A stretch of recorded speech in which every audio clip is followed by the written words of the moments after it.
নমস্কার এভরিওয়ান, সবাইকে ওয়েলকাম করছি নতুন একটি রেসিপি দেখার জন্য। আশা করি আপনারা সবাই ভালো আছেন এবং সুস্থ আছেন। আজকে তাল দিয়ে দুর্দান্ত স্বাদের পিঠা রেসিপি নিয়ে আসলাম। তালের পিঠা হয়তো বা অনেক রকম খেয়েছেন, তবে এই পিঠাটা খেয়ে দেখতে পারেন।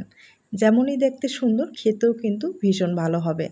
চলুন কথা না বাড়িয়ে রেসিপিটি শুরু করা যাক। আশা করি আপনাদের ভালো লাগবে। যে উপকরণগুলো লাগবে একবার দেখিয়ে দিলাম। প্রথমে আমি পিঠার জন্য পুরটা তৈরি করে নেব। আর কড়াইয়ে নারকেল কোরানোটা দিয়ে দিলাম, এরপরে গুড়টা দিয়ে দিব। এরপরে ফ্লেভারের জন্য 2টা এলাচ আমি ফাটিয়ে নিয়েছি, সেটা দিয়ে দিলাম। এখন খুব ভালোভাবে এই পুরটা তৈরি করে নেব। এই নারকেলের পুরটা একটু ভালো করে যদি ভাজানো যায়, খেতে কিন্তু ভালো লাগবে। আর আপনারা কিন্তু আপনাদের পছন্দ মতো পুর ব্যবহার করতে পারেন। এখানে কিন্তু আমি গুড়টা ব্যবহার করলাম, আপনারা চাইলে চিনি ব্যবহার করতে পারেন। চিনি দিয়ে নারকেলের পুরটা খেতে ভালোই লাগবে। এবার খুব শুকনো শুকনো করে এই পুরটা আমি তৈরি করে নেব।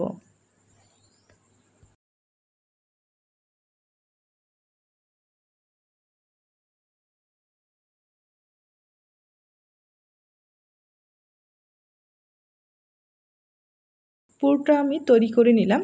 এখন পিঠার জন্য ডোটা রেডি করতে হবে। কড়াইয়ে 1/2 লিটারের মতো দুধ দিয়ে দিলাম। দুধটা কিন্তু আগে থেকে একটু জাল দিয়ে রেখেছিলাম। আর এখন আমি তালের রসটা ব্যবহার করব। তালের রস প্রায় এখানে 3 চামচ ব্যবহার করলাম।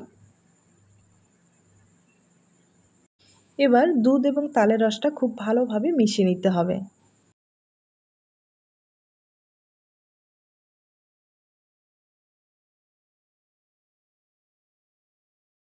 এখন ফ্লেভারের জন্য কয়েকটা মশলা ব্যবহার করব।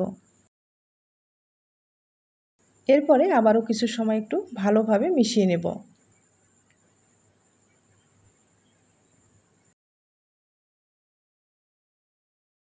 এবার খুব ভালোভাবে বলক নিয়ে আসতে হবে। আর স্বাদ মতো একটু লবণ দিয়ে দিলাম। এ পর্যায়ে আমি এখন এখানে চালের গুঁড়ো ব্যবহার করব। চালের গুঁড়ো প্রায় 150 গ্রাম ব্যবহার করলাম। আর এটা শুকনো চালের গুঁড়ো, আতপ চালের গুঁড়ো।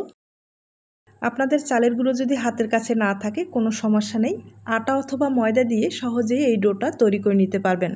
এখন আমি নেড়ে চেড়ে এই ডোটাকে তৈরি করে নেব। এই ডোটা অতিরিক্ত শক্ত করবেন না, একটু নরম রাখবেন। আর চালের গুঁড়োর যে ডোগুলো সেগুলো কিন্তু ঠান্ডা হওয়ার পরে একটু শক্ত হয়ে যায়। আর ডিজাইনটা তৈরি করতে গেলে একটু সমস্যা হয়ে যেতে পারে। আর একটু নরম রাখলে খুব স্বাভাবিকভাবে কিন্তু ডিজাইনটা তৈরি করা যায়, কোনো সমস্যা হয় না।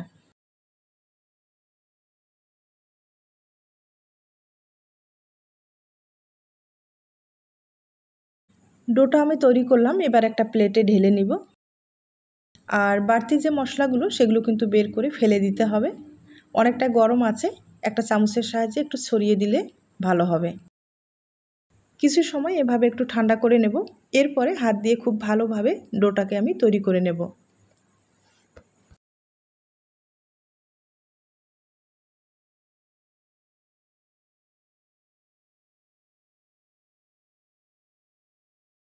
ডোটা আমি খুব ভালোভাবে তৈরি করলাম।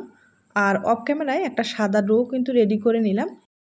আর এটা কিন্তু চালের গুঁড়োর ডো। স্বাভাবিকভাবে যে চালের গুঁড়োর ডোগুলো তৈরি করা হয়, একই প্রসেসে এই ডোটাও তৈরি করে নিলাম। আর এটা একটু ডিজাইনের ক্ষেত্রে আমি ব্যবহার করব। তবে আপনারা চাইলে ফুড কালার ব্যবহার করতে পারেন। আর আমার মনে হয় এখানে ফুড কালার ব্যবহার করার কোনো দরকার নেই। সাদা যদি একটু ব্যবহার করতে চান তাহলে মাঝখানে দিয়ে দিতে পারেন। না হলে তালের রসের যে ডোটা থাকবে সেটা ব্যবহার করলেই হয়ে যাবে। এখানে ফুড কালার ব্যবহার করার কোনো মানেই হয় না। আমি কিন্তু লিচি বেলে নিলাম, দেখতেই পারলেন। আর সামান্য পরিমাণে সাদা ডো নিয়ে একটু বেলে নেওয়ার পরে উপরে দিয়ে দিলাম। এরপরে মাঝখানে কিন্তু আমি পুর ব্যবহার করব। আর এই পিঠায় একটু বেশি করে যদি পুর দেওয়া যায়, খেতে ভালো লাগবে। এখন এই পিঠাটাকে মুড়িয়ে নিতে হবে। আর ভালোভাবে মুখটাকে বন্ধ করে দিতে হবে। আমি আবারও পিঠাটাকে একটু গোল করে নেব। এরপরে একটু লম্বালম্বি করে তৈরি করে নিতে হবে। আর এটা কিন্তু হাতের সাহায্যেই তৈরি করে নিতে হবে। আর হয়তোবা দেখে বুঝতে পেরেছেন। খুব ইজিভাবে কিন্তু এই পিঠাটা তৈরি করা যায়, খুব একটা কঠিন না।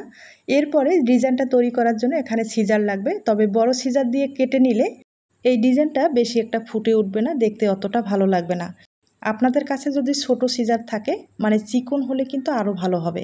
আর আমার কাছে এই ছোট একটাই আছে, এটা দিয়ে ডিজাইনটা তৈরি করে নেব। আর দেখতে কিন্তু ভালোই লাগে, খারাপ না। আপনাদের যদি এরকম কোনো সিজার থাকে তাহলে কিন্তু ডিজাইনটা সহজে তৈরি করে নিতে পারেন। আর আমি কিভাবে কেটে নিচ্ছি হয়তোবা দেখে বুঝতে পেরেছেন। একটার পর একটা এভাবে কেটে নেওয়ার পরে পাপড়িগুলো আঙ্গুল দিয়ে কিন্তু একটু ছড়িয়ে দিতে হবে, তাহলে পিঠাটা দেখতে ভালো লাগবে। আর বেশি কিন্তু কেটে নেওয়া যাবে না। আমি কিভাবে কেটে নিচ্ছি একবারে কিন্তু ছোলোভাবে দেখিয়ে দিচ্ছি, আপনারা হয়তোবা বুঝতে পেরেছেন।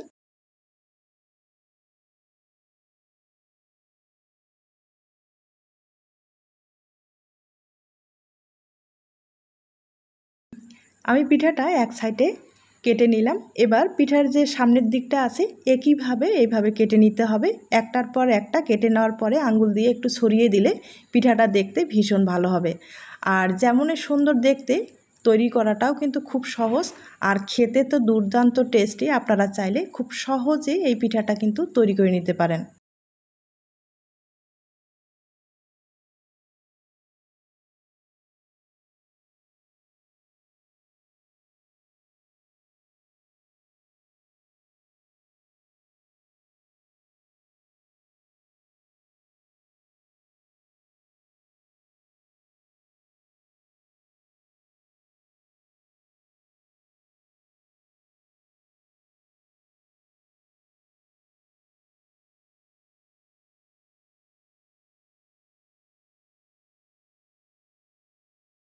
আমি কিন্তু পিঠাটা প্রায় কেটে নিলাম, আর দেখতেই পাচ্ছেন ডিজাইনটা কতটা সুন্দর হয়েছে। আর সাদা লিচিটা যেটা আমি ভিতরে ব্যবহার করলাম সেটা কিন্তু ক্যামেরায় দেখা যাচ্ছে না। যখন আপনারা নিজেরা তৈরি করবেন তখন দেখবেন পিঠাটা দেখতে কতটা সুন্দর হয়। এই পিঠাগুলো আমি ভাপিয়ে নেব, তবে আপনারা যদি মুখরোচক খেতে চান তাহলে কিন্তু তেলে ভেজে নিতে পারেন। আর এই পিঠাটা ভাপিয়ে খেতে কিন্তু বেশি ভালো লাগবে। এবার একটা ঢাকনা দিয়ে দিব, আর প্রায় 10 মিনিটের মতো ভালোভাবে ভাপিয়ে নেব। 10 মিনিট হয়ে গেছে, এবার ঢাকনাটা খুলে দেখি পিঠাটা হয়েছে কিনা। পিঠাটা দেখে তো মনে হচ্ছে পুরোপুরি সিদ্ধ হয়ে গেছে, এরপরেও একটু চেক করে নিলে ভালো হবে। আর আমার মনে হয় পুরোপুরি সিদ্ধ হয়ে গেছে। এখন আপনাদের পরিবেশন করে দেখিয়ে দেব। তার আগে ছোট্ট একটা রিকোয়েস্ট থাকবে। পিঠার এই রেসিপিটি আপনাদের কাছে যদি ভালো লেগে থাকে বা আপনার কোনো উপকারে আসতে পারে তাহলে কিন্তু একটা লাইক দিতে পারেন। এখন আপনাদের ভেঙে দেখিয়ে দিচ্ছি। দেখতেই পারছেন ভাপানোর পরে পিঠাটা দেখতে কতটা সুন্দর হয়েছে। আর ভিতরে যে সাদা লিচিটা আমি ব্যবহার করলাম এখন কিন্তু বোঝা যাচ্ছে, হয়তোবা দেখে বুঝতে পেরেছেন। এবার আপনাদের ভেঙে দেখিয়ে দিচ্ছি। আর ভিতরে যেহেতু নারকেলের পুর, আর তালের পিঠা বলে কথা ভালো না হয়ে যাবে কোথায়। আবার একটা আপনাদের ভেঙে দেখিয়ে দিচ্ছি। তবে অবশ্যই রিকোয়েস্ট থাকবে একবার হলো এই পিঠাটা তৈরি করে দেখবেন, আর আপনার ফ্যামিলি অথবা হঠাৎ কোনো অতিথি আপ্যায়নের স্পেশাল এই পিঠাটা রাখতে পারেন। আর দেখতে পারছেন পিঠাটা এতটা নরম হয়েছে, মুখে দিলেই মিলিয়ে যাবে। তাহলে আজ এখানেই শেষ করলাম। নতুন কোনো রেসিপির সাথে আবার দেখা হবে। সবাই ভালো থাকবেন এবং সুস্থ থাকবেন। নমস্কার।